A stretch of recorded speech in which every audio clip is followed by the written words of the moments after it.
Hello, আমি স্মৃতি চলে এসেছি নতুন একটা ভিডিও নিয়ে।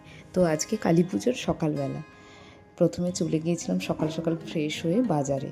আমাদের তো যেহেতু খিচুড়ি প্রসাদ হবে তার জন্য সবজি বাজার অনেক কিছু ছিল, তার সাথে কিছু কিছু ফল বাজার বাকি ছিল, সেগুলোও আমরা করে নিচ্ছিলাম। এখানে এসে দেখি আমাদের প্যান্ডেলে রঙের কাজ চলছে, সবাই মিলে লেগে পড়েছে। যেহেতু একদিনে প্যান্ডেলটা করতে হচ্ছে, একটু চাপের হয়ে গেছিলো ব্যাপারটা আর কি, বাট ভালোই হচ্ছে, দেখা যাক কেমন হয়। আর এদিকে আমি মায়ের সাথে পুজোর কাজের জন্য, পুজোর যে ভোগ রান্না হবে সেটাতে হেল্প করছিলাম। তো এখানে কাঁচকলা, আলু, পটল, বেগুন এগুলো ভাজা হবে, তার সাথে নাড়ু, লুচি। তো মা সেগুলোর জন্য প্রিপারেশন নিচ্ছিল, তো আমিও মাকে সেটাতে হেল্প করছিলাম। আর খিচুড়ি প্রসাদের জন্য বৌদিদেরকে বলে দিয়েছিলাম সবজিগুলো কাটার জন্য। তো প্রত্যেককে আলাদা আলাদা কাজে দিয়েছিলাম যাতে তাড়াতাড়ি কাজগুলো কমপ্লিট করতে পারি। সবাই যে যার কাজ করছিল। এখানে সবজিগুলোতে যেহেতু নুন মাখানো যাবে না, তার জন্য একটু হালকা করে চিনি মাখিয়ে নিয়েছিলাম, তার সাথে ফলগুলোও আমি কেটে দিচ্ছিলাম। আর এখানে খিচুড়ির প্রিপারেশনও মোটামুটি কমপ্লিট। আর এগুলো আমাদের বাচ্চাগুলোকে বলে দিয়েছিলাম আলপনা দেওয়ার জন্য।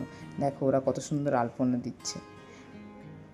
আর এদিকে মা সবজিগুলো ভেজে নিয়েছে, তারপরে লুচিটা ভেজে নিচ্ছে। আর আমাকে বলেছিল রেডি হয়ে যেতে, যেহেতু পুরোহিত মশাই তাড়াতাড়ি চলে আসবেন, তাই আমিও রেডি হয়ে গেছিলাম। আর এখানে পুরোহিত মশাই সমস্ত কিছু যা যা দরকারি জিনিস মন্দিরে সেগুলো গুছিয়ে নিচ্ছিলেন।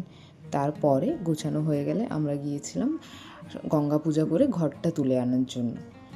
তো এখানে গঙ্গা পুজো প্রায় শেষ হয়ে এসছে, ওখান থেকে ঘরটা তুলে নিয়ে চলে এলাম। আর এদিকে ভোগেরও সব কিছু ততক্ষণে রেডি করে ফেলেছি। তো সব কিছু আমি সাজিয়ে নিচ্ছিলাম, আমাকে বলেছিল একটু যেগুলো করতে, আমি সেগুলোই করছিলাম। আমাদের প্যান্ডেলটা কেমন লাগলো সবাই জানাবেন কিন্তু অবশ্যই। আমি যেহেতু সংকল্প করব, তাই আমাকে বলেছিল গুরুজনদের কাছ থেকে আমাদের পারমিশন নেওয়ার একটা ব্যাপার থাকে, তো ওটা নিয়ে এসে পুজোতে বসে যেতে। আমিও সেই কথা মতো সব কিছু করছিলাম।